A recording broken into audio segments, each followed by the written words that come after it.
Well, I want to thank you all for coming today. This is the conference that is shocking that we are having, but apparently it has become deeply partisan to defend free markets, to admit that science is real and look out for the interests of investors. But we are here to defend that because that's the role of Congress.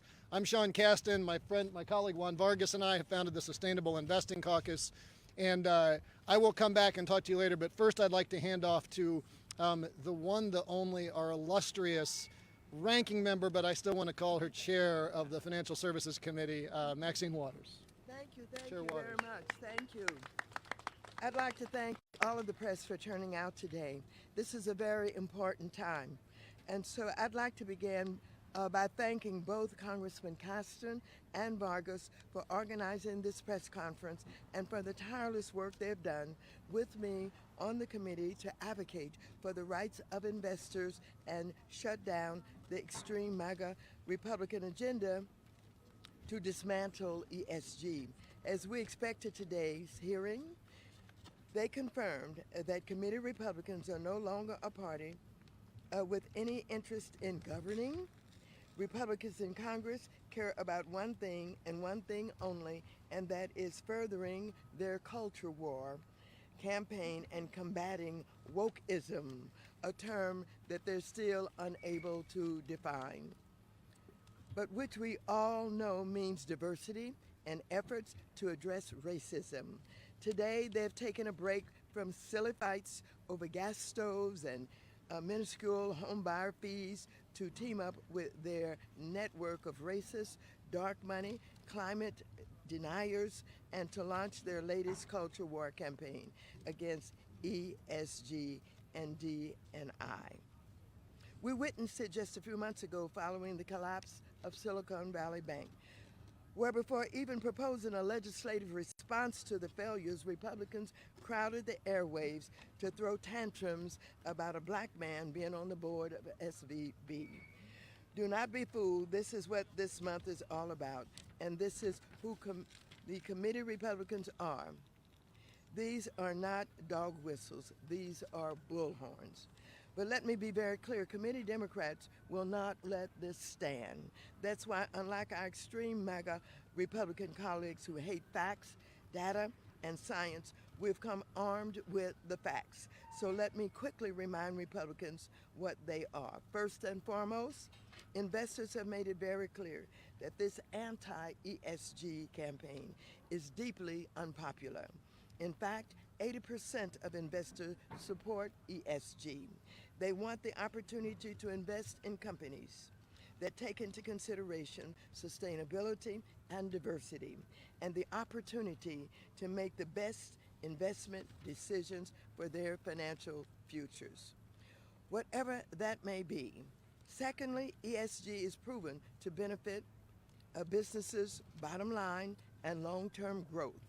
Third, ESG disclosures is not about rewarding one industry or punishing another. It's about shareholder and shareholder empowerment. And last but not least, as a former chair of the committee who implemented Congress's first ever Diversity and Inclusion Subcommittee, I can tell you now that time and time again, diversity has proven to be better for businesses, point blank, period. Republicans know all of this, and they have chosen to ignore it because it doesn't align with their extremist political agenda. Committee Democrats will continue to push back against the lies, the attacks, and the extremist legislation that Republicans have brought before us today. And rest assured that we will continue to fight for the rights of investors to be able to invest responsibly today, tomorrow, and forever. So I thank you, and I'd like you to know that the two gentlemen that you're going to hear from, Mr. Casten and Mr. Vargas, have been leaders on ESG, and they have spent a considerable amount of time trying to educate the Republicans, but the Republicans can't learn, don't learn, refuse to learn, but they keep plowing away. I am so pleased that they're not only leading our committee, but they're leading the entire Democratic caucus on these issues. Please welcome now Mr. Vargas. Thank you very much. You're welcome. I appreciate it. Thank you. Thank you very much. You can see why she's our leader, and we appreciate her very, very much. Maxine Waters, the chairman, that's what I like to call her, has been very, very strong in this. You know, sometimes timing is everything. Can you believe it? I mean, the headlines have been screaming about the climate disasters that we're seeing throughout the nation. In Vermont, the water that's been falling, 2 months worth of water in one day. In Phoenix, you know, the hottest it's ever been in 100,000 years. And that's when these guys bring in this anti-ESG bills and language. Sometimes timing is everything. We set a record for experiencing Earth's hottest day in over 100,000 years. Our climate is changing before our very eyes, and it's undeniable. Our largest corporations have known for some time that there is a correlation between their business practices and the quality of our communities. But not just our environmental quality. I'm talking about the quality of our workplaces also. How you are treated and valued at work, whether you're paid fairly and you have a healthy work environment. Companies that have fair, equitable, and sustainable business practices are more profitable. A recent Bain & Company study of over 100,000 businesses found that companies that prioritize healthy workplaces and environmental stewardship perform better financially than companies that don't. So if you're a teacher, a police officer, a social worker, or anyone that's working to earn a retirement for yourself and your family, you would like to think that your investments are going to go towards companies that perform better, right? That's a no-brainer. But Republicans don't think so. Across the country, Republicans, funded by shady special interests, are waging a coordinated attack to pass legislation that limits your investment options, shrinks your pensions, and threatens your retirement security. And some of the Republican bills are already costing families billions of dollars. According to a 2023 State House report, in Indiana, Republicans will cost families $6.7 billion in losses because of their supposedly anti-woke policies. In Texas, Republicans will cost families $6 billion in losses. In Kansas, Republicans will cost families $3.6 billion in losses. And in Missouri, Republicans will cost families $1.3 billion in losses. And if Republicans get their way, these billion-dollar losses might be coming to your state, threatening your retirement security and the future financial well-being of your family. That is why we're here to oppose Republican efforts to limit your investment options and gut pensions. Today, I am introducing the Environmentally Sustainable Growth Act to ensure that our nation's pension providers and retirement systems gain access to the critical information they need to invest your hard-earned dollars in sustainable, profitable companies. Unlike my Republican colleagues, I want to protect your freedom to invest. I want you to grow your retirement savings and not be forced into short-sighted, riskier investments. And I have to tell you, again, if you don't think climate change is real, move to Phoenix this week. Go swim down Main Street in Vermont. It's real. We're causing it. And that's why it's so important to get this information out. Investors want to know. They want to know about the environment. They want to know what these companies are doing and not doing. And we have the greatest leader here on that, and that is my good friend, Sean Cast. Thank you all so much. So I want to start by posing a question to you all, and this goes way beyond ESG. What does it take for us to maintain free and competitive markets in the United States? That's the fundamental question before us. And we have to be asking that question every day, because there is not a business in the world, and I do not fault them for this, but there is not a business in the world that wakes up in the morning and says, our job is to make the market safer for our competitors. Our job is to lower the barriers to entry to people who want to compete through us, to provide more transparent information. Everything that we know has to happen in a competitive market. No business sets out to do that, and certainly no business comes to Washington and says, can you please make my market more competitive? There ain't nothing wrong with that. But what it means is that there is always a tremendous political bias in favor of the status quo. There is always a tremendous political bias that stands in opposition to our nation's entrepreneurs and innovators who have great ideas of how to disrupt that status quo and give us something better. And that means that we as regulators have an obligation to remain vigilant, because we don't get elected by companies or shareholders. We get elected by voters. Our job is to look out for consumers. Our job is to make sure that those markets stay competitive. And yet, It has become deeply and tragically partisan to support competitive markets in this country. If you take nothing else away from today's hearing, that is the key point to know.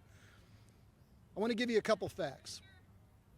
Coal in this country is a dying industry. Demand for coal in the United States is down 40% over the last 10 years. Oil use is flat. Even as the economy has grown over the last 10 years, oil use is flat at 20 million barrels. Natural gas is growing, but at a much slower rate than the economy. The reason it's down is not because we're not getting access to energy, it's because renewables are surging. We now generate more power from renewables in this country than we do from coal. That is amazing.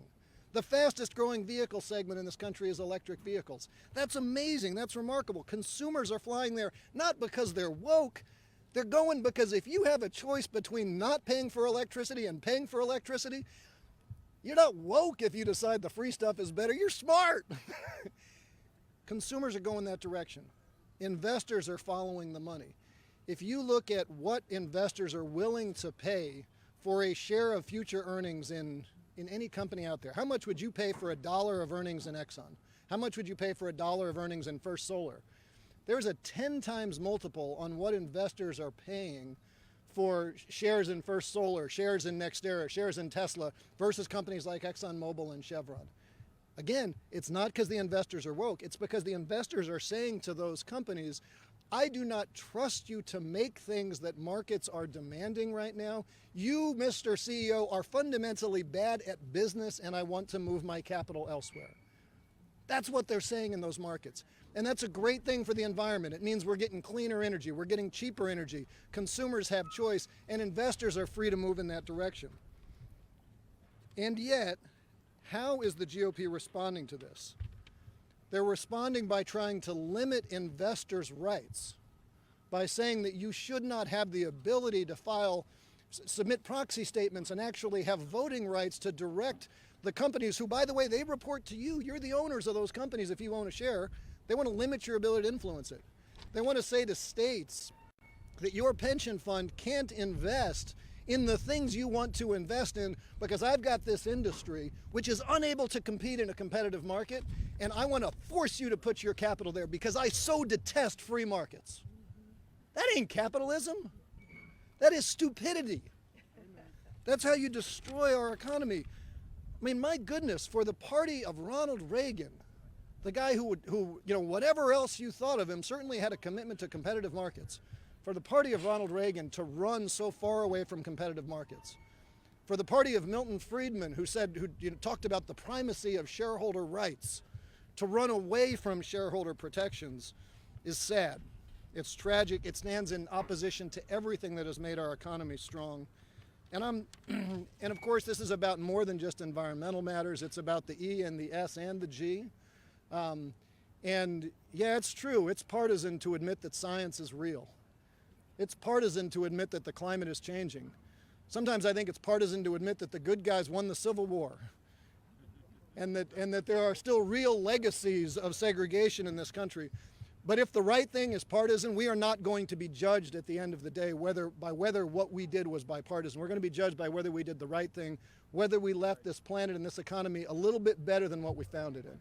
And I am so proud to have a part of such just amazing leaders here who are dedicated to that effort because that's what matters. With that, I want to hand it over to someone who is a former colleague. We didn't quite overlap, but was wonderful on our committee today and is now seeing this from the state perspective as well, the one and only Attorney General, former member Keith Ellison. Thank you. Thank you, Congressman. Thank you, Congressman. It's certainly an honor to be here back with my friends on the Financial Services Committee. Certainly the leadership of Maxine Waters taught me so much. And I want to just say, I was on with many of you who we were on before. That's right. But for the new folks, welcome. You're doing a great job, and I saw it today. So thank you very much. But what a difference a day makes. When I was in Congress, the Republicans used to say the market determines all, and now they're actively fighting against it. It's a strange turn of events. What a difference a day makes. I never thought I would see the day when a company or asset managers making decisions to assess risk would be told you may not factor in those risks. You have to buy this old technology because my friends own stock in it and they want their business to profit no matter whether they're competitive or not. And let me tell you, I am suing ExxonMobil, the Koch Industries, and the American Petroleum Institute because back in the 1980s, scientists said, we believe that your product, when it's burned, is heating up the globe and it's creating a real problem. And they said, no, it isn't. In fact, what's going on is you people are Chicken Littles and there's no such thing. Only one person on the panel today was ready to say that climate change was not happening and it wasn't caused by human beings and it was not a crisis. I think he really nailed that point, that it was not a crisis. Tell the lady who died yesterday because of climate issues. Tell the wild rice farmers in Minnesota because their crop is being burnt up by this. Anytime the very delicate, fragile supply chain gets busted up because of a extreme weather event, tell them that then. I am not only the Attorney General, I'm also on the State Board of Investment in Minnesota, meaning we are overlooking the investments of pensioners, people who are relying on the success of that fund, and they want us to factor in the risks that they are facing. And again, it is absolutely responsible. It is what we're going to do, and I think the Biden administration is absolutely right to factor this in. And thank you to my friends on the Financial Services Committee who are unrelentingly after prosperity for the American people, and they will stand up to whoever they need to do it. I consider myself their ally. Thank you very much for having me. Who do we have next here? I got to see. Brad Sherman from California. Hello, I'm Brad Sherman.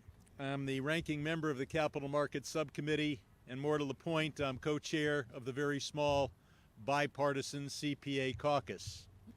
For 200 years, the accounting profession has developed a system to report on what was thought to be important 200 years ago. The assets on the balance sheet, the statement of income and loss. And those are important. But if you look at today's values, you see that 100 years ago, 80%, more than 80% of the value of a company's stock was attributable to its net book value as shown on the balance sheet. Today, that's, instead of 80%, it's less than 20%. So we're reporting on something that most investors aren't looking at. We need a system to show investors what they think is material. Materiality is a CPA or accounting concept that doesn't say you limit it to 5% of net income.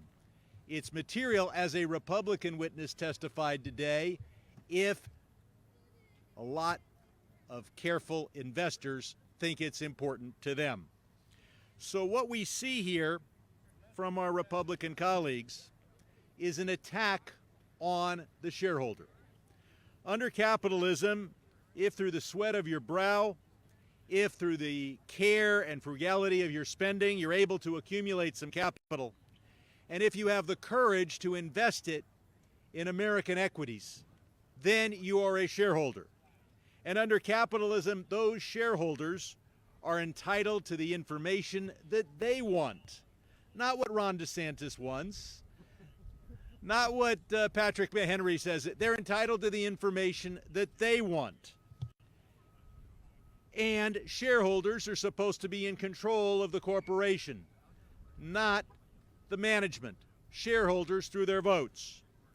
Now, over 100 years ago, the followers of Leon Trotsky and the Socialist Workers' Party began a war against this capitalist model. Today, the Republican Party has joined with them in this attack. It is time to put shareholders first. Now, not every shareholder cares about the environment, and I've met a few who say that they want to deliberately invest in whatever company is creating the most greenhouse gases.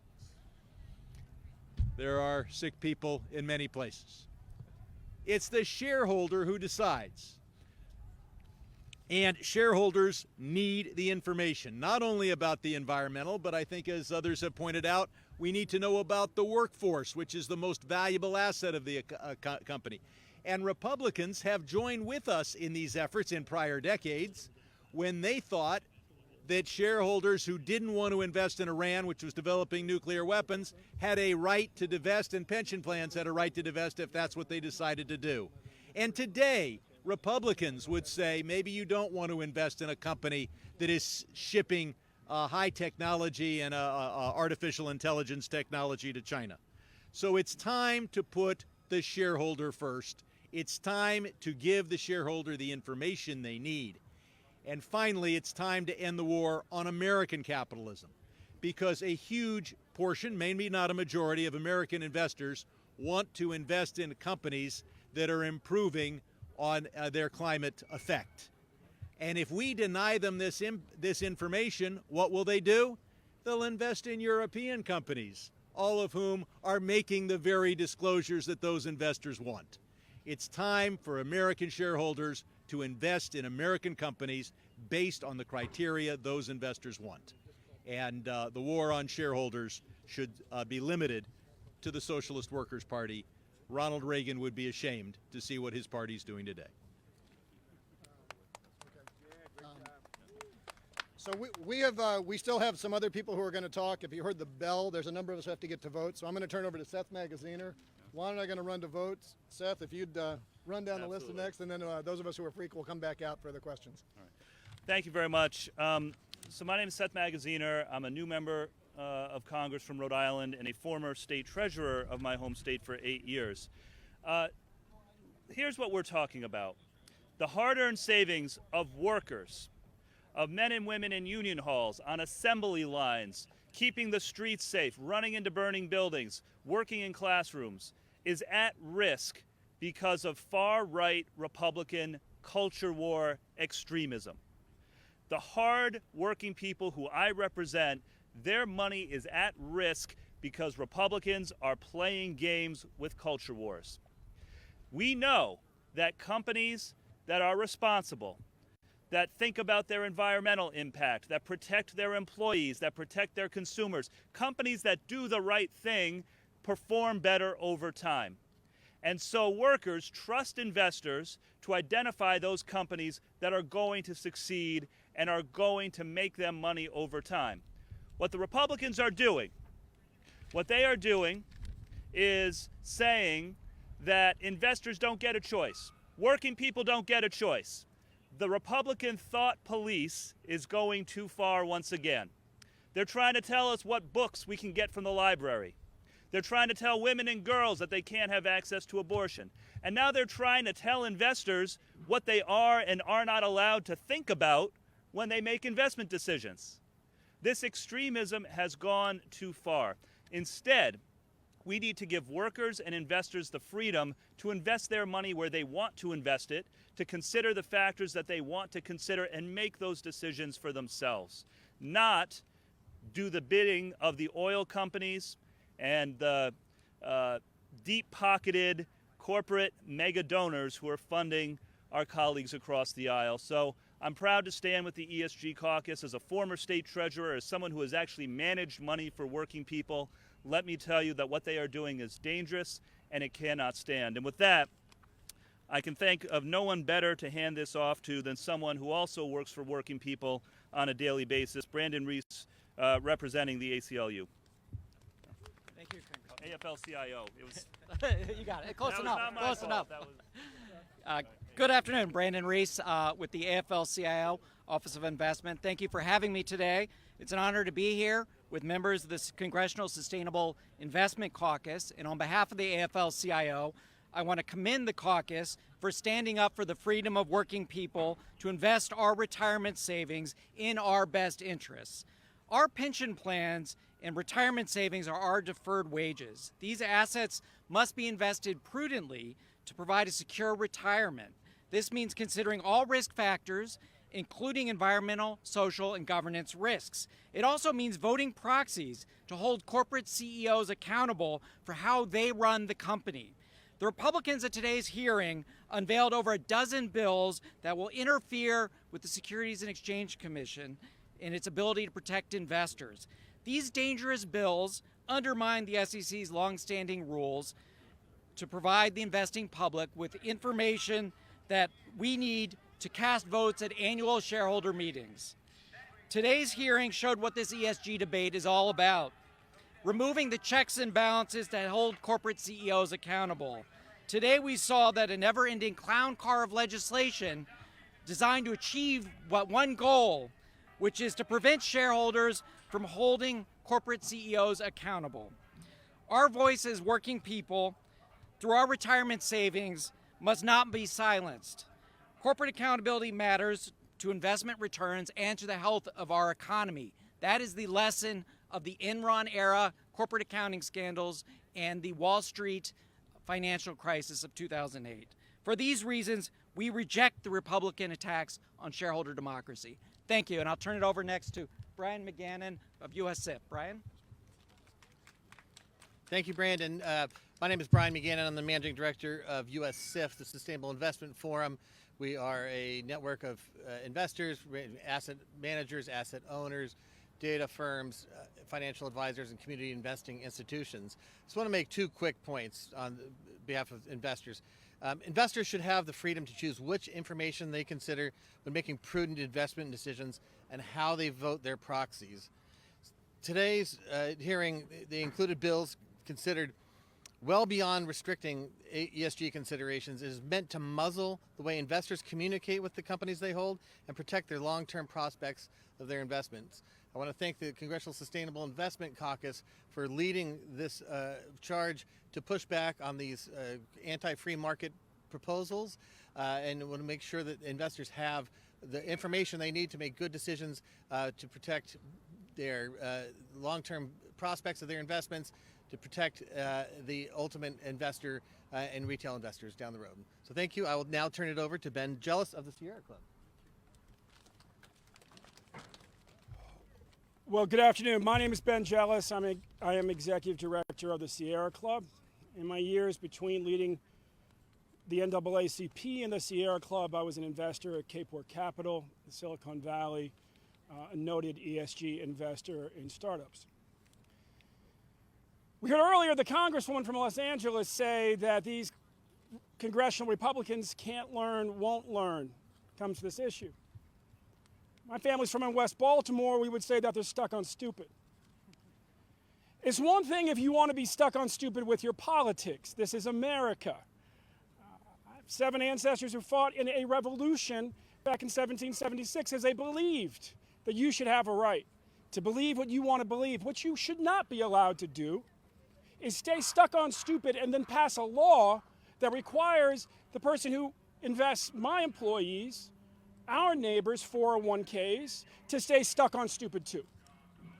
When you are passing laws to require investment managers to be stuck on stupid, but we've all got a problem. You're literally messing with the fundamental of what makes this country great, what makes it profitable, and what makes it possible for us to pivot when everything else is changing and continue building one of the strongest economies in the world.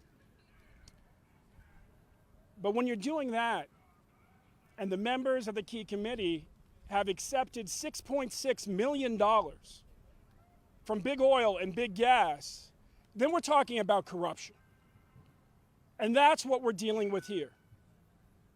Greedy politicians who need their millions to get elected are willing to divert billions into failing industries, shortchanging American workers to reward their corporate benefactors. And that's the crisis that we're dealing with here today. Our country right now should be wholly focused on what the IRA, what the Inflation Reduction Act has empowered us to do, which is to lead the world in once again building the economy of the future. But instead, we have an entire party in Congress that is focused on making sure that our country stays stuck on stupid when it comes to climate change and when it comes to the very serious decisions that investors need to be making in this moment. This crusade against sustainable investing is nothing more than a manufactured culture war backed by big oil and big gas. This effort is a smoke and mirrors distraction from the fact that fossil fuel industries, wholly owned subsidiaries known as the Congressional Republicans, lack the courage to address the enormous threats that are climate change and what it poses to our economy. Once again, these corrupt congressional Republicans are on the wrong side of the American people. A majority of us want our financial managers to do just that, just manage our money, not be constrained by extremist politics. And they're actively trying to restrict a free market that their greatest heroes all trumpeted. It's time for us as America to get back to doing what we do best, to build the next great economy, the one that will define this century. And that is dependent on us doing what we've always done best, which is taking what science tells us and applying it to the marketplace. Science is telling us that our environment is rapidly changing. The market is telling us that the cheapest forms of power are now wind and solar, and they're more resilient. And investors are telling their money managers that they want them to follow the science. And we have a bunch of corrupt congressional Republicans insisting they stay stuck on stupid. I would add to all those who said Ronald Reagan would be rolling over in his grave right now, I would have to agree. Thank you very much. So thank you all for coming. Thanks for sitting out in the heat, even as us members bounce into the air conditioning briefly to vote. And as long as you are not melting yet, and as long as our colleagues are willing to stick around a little bit, happy to answer any questions you've got. Yeah.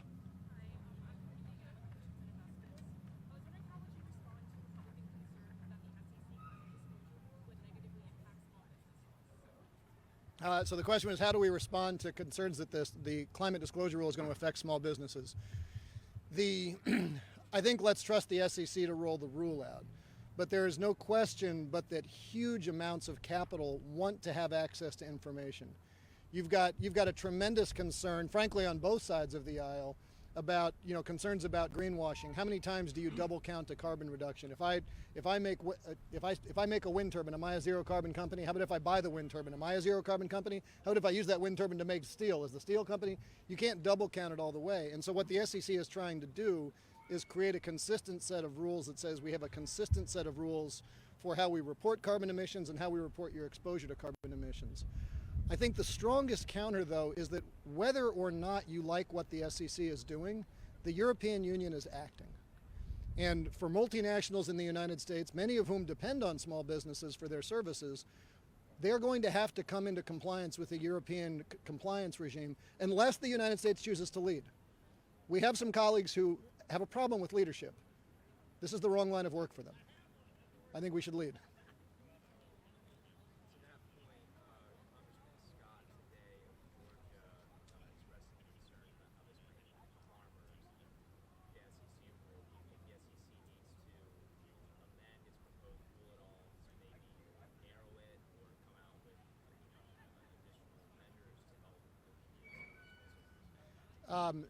And if others want to chime in here, I don't need to take all the answers.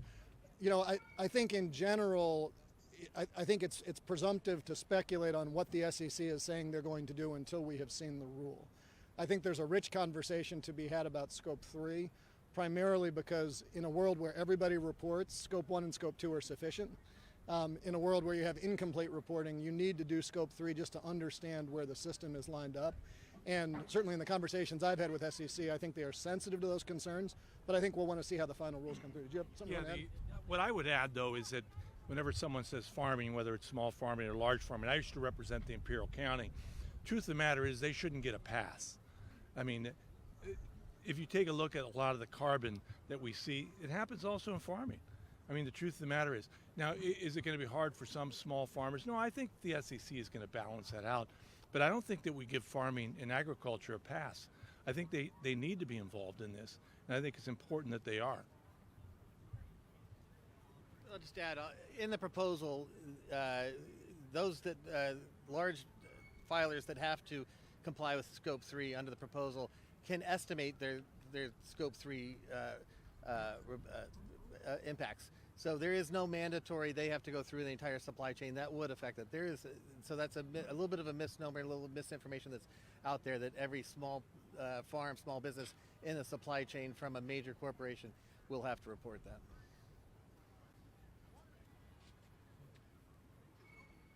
Anybody else? All right, well, thank you all for coming today. Thanks for putting this together.